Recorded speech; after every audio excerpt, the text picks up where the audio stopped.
And here to tell us more is the one and only Miss Patsy Kensit.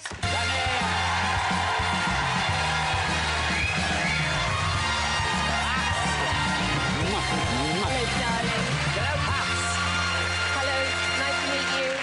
Hello, nice to meet Do you know her? Fab. Oh, she's fab, the Pats. Oh, yes, we love the Patsy on this show.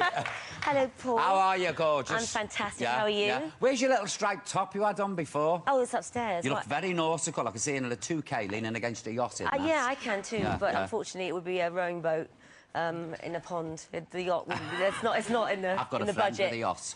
Yeah, he's only 4 and the yacht's that big. But even still, we'll go over and pretend. Exactly. Now, tell us, what is going on with Faye? Because we're about to discover this woman's murky past. Well, it's another part of her past is revealed, and it's quite an explosive revelation. The skeletons are rattling in the closet. She's got a graveyard, that woman, hasn't she? Yep, some of them have got flesh, though, on them. So, so it's basically, we have an episode where we go off to South Africa, to Cape Town, and it's a big mystery. It's an explosive storyline, actually. Tony McHale wrote a fantastic, they call them standalone episodes. Yeah, yeah. And so we went off to Cape Town and had a riot, and worked very hard as well. Yeah. Everybody, but yeah, BBC. I believe you. But we had the best time. It's the best time I've ever had on location, actually. You've been away before with Holby, haven't you? Didn't he send Dubai. you Dubai? Yes. So yes. you go to Dubai and Cape Town, and Amanda goes to Peckham. she goes to Peckham. Amanda Neely, who plays old Connie Beecham. I know. I mean, it was Dubai.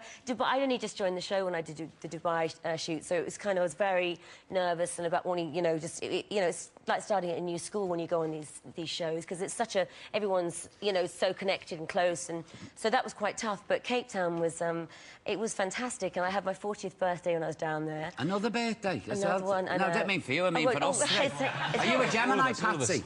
No, I'm Pisces. Oh, What are you? Gemini. Oh, Terrible. so two Terrible. Lying, two-faced schizo who loves shopping. That's what... So I had my 40th down there, and I've filmed all over the world, and it's been great, but I always get very homesick, and my kids weren't with me because it was during school time and everything. And halfway through, my nanny, Julia, I called every day, of course, and everything, but she said to me, "Are you all right?" And I said, "Why?" She said, "Well, you've not cried, you've not..." I said, "No, I'm having a wicked time here. It's fantastic." I mean, I was missing my children, obviously, but we had a really... Cape Town's beautiful. Did you stay in the Mount Nelson Hotel? No, BBC, darling. We were Exactly. it was a You're in a traveller's tent lodge. somewhere. Yeah. Actually, no. Bring your own ground sheets. To give the credit to the production, we had a lovely hotel, and it was a really special trip. The best time I've ever had on location. Really? Yeah, yeah. In a nice, pure way. Yeah. Oh, so, Patsy, I wasn't incinerating anything well, I else. don't know. You looked at me then. You gave me... There was a little twinkle in those twinkly eyes. Really? I was jealous. That's what it was. Now, Faye, so tell us, Joseph has got financial problems. Luke. Right.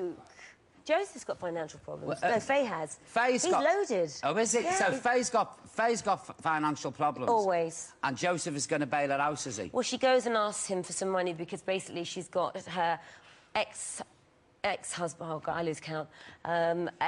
She's the older man, Donald Houston, who died.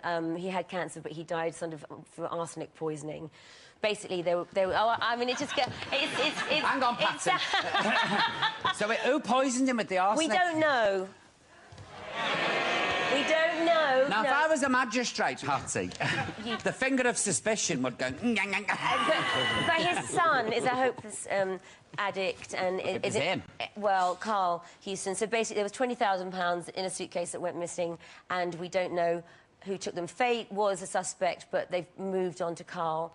And so, so there's that pot of money which is being used for something which you find out about in the Cape Town episode. No, something really, actually quite beautiful and sweet. And the truest side of Faye, it reveals the one thing in her life that she actually truly loves and would...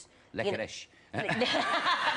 Chocolates. The Haribos. The strawberry Haribos. I love them. Lennon gave her one, didn't he? Patty, do you like expensive sweets or the sort of cheaper end of the market sweets? You know, that...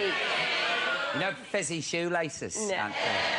And then things like fried eggs. Yeah, exactly. It's just it's but synthetic. Patsy, I'm at an age where I've got to wash my teeth, you know what I mean? So am I. No, you're not. I go to bed and I think, downstairs. There's a bag of sports mixtures. And I'll get up and I'll be chewing them in bed and I think, what's that odd thing? Oh, it's me veneer. I've woken up with one of those, like, cola bottles on my face, on my chin. Have you ever gone to a hotel where they put the chocolates on the pillow? Melted, yeah, and you've just got in and fell in the bed and you woke up in the morning and thought, we will... oh, I haven't, have I? Oh, no! Have you ever done that? Oh, no! Never drink again! No. Never drink again! If I'm not waiting for...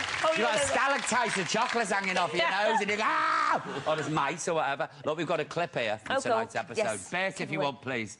Bert's eating his dinner over there. If we acknowledge that he's entitled to some of the inheritance, then my debt with him is settled. We? You know I don't have any money. If you could just lend me a few £1,000s. But this isn't lending to you, is it? I'll pay you back. I promise. How much? 10,000. 8,000. 5,000. I will give Carl Hewson £5,000 and make it very clear to him that your debt to him ends there and then. Thank you. Thank you.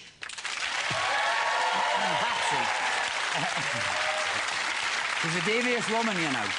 Faye, see, the thing about Faye, which I love, and Tony McHale, who created the character, and Diana Carl, who produces the show, they came when I left Emmerdale. You know, John York, they brought me over to the BBC and said, we're going to write this character for you. And Tony wanted it to be a slow burn. I think we talked about that before. He didn't want it to arrive on the ward with a syringe and stilettos and go, anyone for a shot, you know, bend over. It was very much like... What's the petty, really? You know, the PVC nurse's outfits. But we got into the first 6 months of really being a nurse and everything. Yeah. We had Dubai, which kind of she's a good nurse, isn't she? She's a very good nurse. She is. Yeah, she's very competent. But I love it when we get directors that come on and they see the dark side, because there is a dark Machiavellian side to Faye. Yeah. And I think she would do anything to survive. My kind of woman.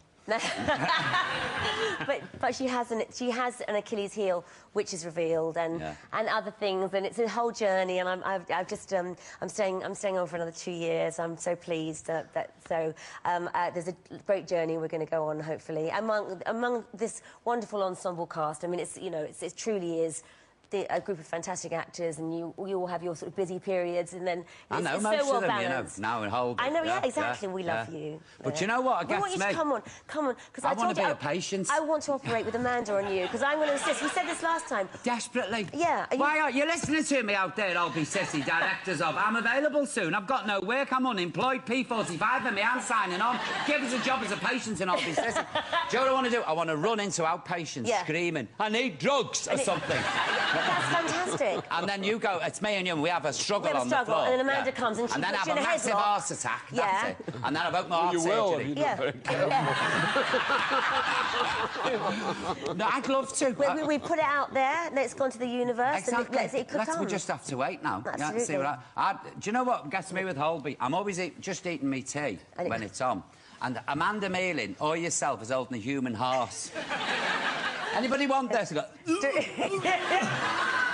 Well, my youngest is like that. He watches it with me, and then it gets to the gory bits. He goes, I can't look. Oh. Like, why have we got this on? They're good, you know, those fake... The prosthetics are amazing, and we always have a medical person on set, a nurse on each block. I mean, it's very thorough, because on a show like that as well, people do watch it, and sometimes, you know, sadly, they might have an illness like this, and you have a responsibility, you know, to really be accurate. Because you go to bed and think, ooh, is that what open heart surgery is like? Exactly, is that I'll never be bad again, I'll never be bad again. Patty, it's good to see you. It's good to see you. Well, thank you for having me. Any-time. That sounds rude. Well, that's you're just lowering the tone, Paul. I know I am. It's these two. It's that Brian Cox. That's what it is. He always does this. Patty, it's great to see you. Thank you, too. Ladies and gentlemen, please, let's hear it. Patsy Kensit. Watch Holby tonight. I love it, you know. I'm desperate to be in it. You will, well, I just want to be a patient. It's not much to ask Dominic, is it? I get that part. A little patience. I want to be a patient and I'll be sissy. And in Doctor Who, I want to walk down the corridor with a clipboard, and all I want to say is, it's in here, Doctor. It's still alive. All I want to say. I thought you did that very well. You've been rehearsing that. For years, Patsy, I've been stood in the wings waiting for me. One big chance. Up next, I'm coming. No more waving your arms. I'll rip it out in a minute, hit you with the wet ends. Up next, we get the lowdown on tomorrow.